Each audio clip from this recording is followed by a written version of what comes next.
The Wall That Heals has moved on to Norwalk, Connecticut this week. Our weekly series, Vietnam Reflections, continues now and will run every Thursday through January of 2023. Tonight, the story of Luther Manus Jr.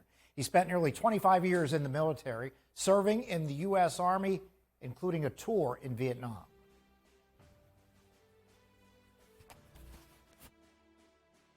Was killed on Tet 60.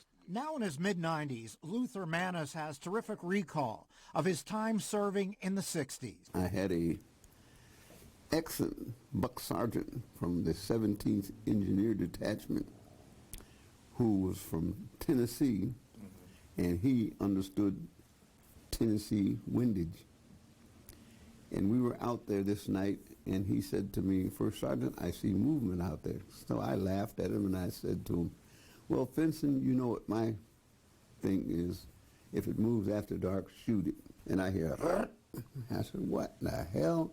On the next morning, they did go out to investigate, and they found this Viet Cong in that fetal position with a hand grenade in it he intended to throw in that officers' club.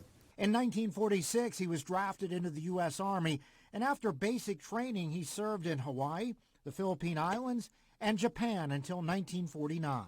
So some of those relationships are really extensive. As a matter of fact, there's a retired lieutenant colonel who's related to the Clucker family, who's retired and lives in Germany now.